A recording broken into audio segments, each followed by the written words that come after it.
Everybody, this is Mr. Second Passport. Today I got a special announcement that'll be super interesting for anyone over the age of 65 and interested in getting the Ecuador passport, right?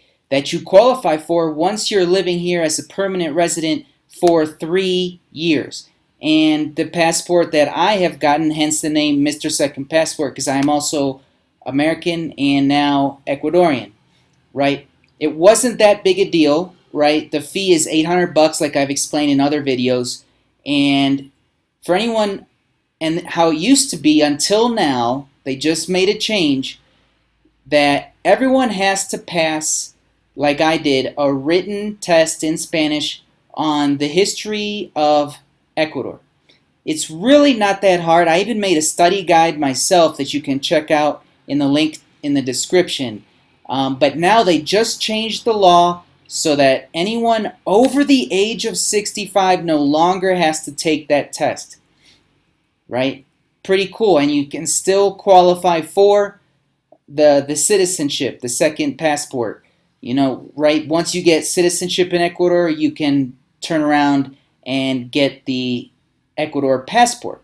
Now, why would you want the Ecuador passport? There's a lot of reasons, but it opens up South America to you for travel, and certain countries in the world, like Russia or Iran or some of these other places that maybe you do want to go for some reason. Maybe you have someone there you want to visit, but you can't go as a North American or Canadian or whatever. But as an Ecuadorian, you can walk right in with no visa. Even if you are under 65, the test is not that big a deal. It's like if you passed history tests in the 8th grade, remember social studies class? It's pretty similar, right? One of the questions on there was, what's the name of the ocean that bathes the shores, the beaches in Ecuador? Wow, is it Pacific or Atlantic? What do you think? Pretty basic stuff, and then there's some important dates. Just stuff you can kind of binge and purge like we all did, just by studying for a few hours maybe before the test. That's enough. Now, it is in Spanish, but it is multiple choice, right? So it's not a big deal. It's just word association. If you do a little bit of studying, we've all done it, and you can do it too. The hard part for me and why I failed the first time, they give you 3 chances at the test. And why I failed the first time was because there's a written portion where you have to write out the Ecuador hymn, and you also have to explain the meaning of the flag, right? The colors and the shield, and I messed that up. And my second chance at it, you have 3 chances. My second chance, I completely missed it because they sent me an email that I didn't read, right? Telling me about the next time I had to come in. And then the third chance, I did go in and I took it and I passed it, and so I made it. But if you're over 65, all you have to do now is just a quick verbal interview. They want to confirm you're more or less proficient in Spanish, but they're very easy. It doesn't even feel like an interview. It's literally 2 or 3 questions. Why do you, in Spanish, why do you want to become Ecuadorian? Also something very easy to prep for in like 5-10 minutes. And I've seen people who barely speak Spanish pass right through. So it's not a huge deal. As long as you're kind of nice and friendly and really try, they'll pass you. It's like, it's not an interview. It's like 2 or 3 questions.